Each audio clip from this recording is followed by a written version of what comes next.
Once upon a time, there was a young psychiatrist called Hector. He took comfort in the rich patterns of his life. Look at my life. Look at my life, my life, my life. I need to do some research. On what? Happiness. You guys have worked together recently. This is the second time, first time on World's End and now on Hector. Is it kind of part of a plan to take over the film industry one movie at a time, or is it more crazy random happenstance? We definitely want to do a third film. It's really great to work with people with whom you're comfortable and who you like. You know, you spend a lot of... You're a master of that. I mean, you've done it many, many times. What? Working with people who you're comfortable with and who you like. Yeah, but I try and make that to be... But if you like them particularly, you know, I mean, we made friends on The World's End when we knew each other kind of before. Should we just have a conversation? Yeah. But it does help. And also when you're playing like a couple, if you're comfortable with each other and there's no awkwardness, it just makes it really easy. And we had to play a couple who were super comfortable with each other, like too comfortable with each other. It all fits. Neat and tidy. Like us. So as part of the journey, Hector goes away, but Clara's left to kind of wait and find out from him what's going on. Who do you think actually has the harder role there in the relationship when that's happening? Oh, I think it's no doubt that the person left behind is in the place of deepest insecurity and most fear. Because Hector's made the choice to do it. You know, it's kind of a selfish thing he does, really.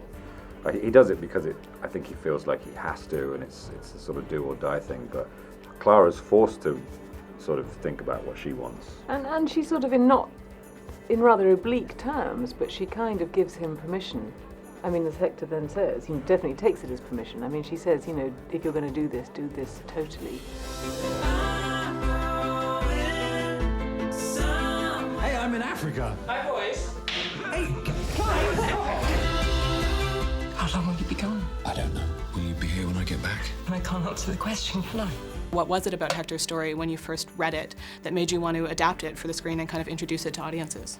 I love to, with a film, not just tell a story but a tale. And if ever I can, tell a fable, not a tale. And this is very much a fable, a psychological fable, I suppose. And I like to work in that slightly impressionistic area, you know, where I can use devices like animation and work in a different reality, because it's not real, this film.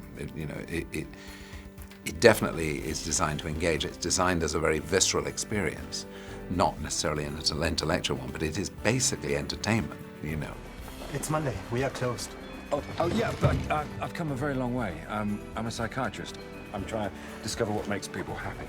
What part of Monday don't you understand? Well, and as he goes on the journey, he asks people for their advice, and he keeps that journal where he's also doodling, but he's also kind of keeping track. I think there are 14 kind of sayings. Was there any that particularly resonated with you? I know the one that stood out for me was the avoiding unhappiness is not the road to happiness. Yeah, that's the one that I think is the most important. Also, well, the making comparisons one, which is true. Some of them I think are him just reaching for things and testing ideas. Some of them are kind of boneheaded, you know, like the freedom to love two women at the same time, or, you know, and some of them are very interesting, like Sweet Potato Stew is a really interesting one, which you elucidated on brilliantly on the last conversation we had about this. Say it about what it means. Again, do what you did before. Oh no, just that, you know, there are little tiny aphorisms like Sweet Potato Stew, but of course it's not that you going down the road and ordering that in a restaurant is going to make you happy. For the woman who suggests it, it's what it embodies and represents. It's the dish that she eats with her family when they're all reunited, they all come together, and, you know, there are little things in our lives, we probably all have them, that represent something so much bigger than what they are. And the film just touches on that too. It touches on so many things. The more we focus on our own personal happiness, the more it eludes us. We should concern ourselves not so much with the pursuit of happiness, but with the happiness of pursuit.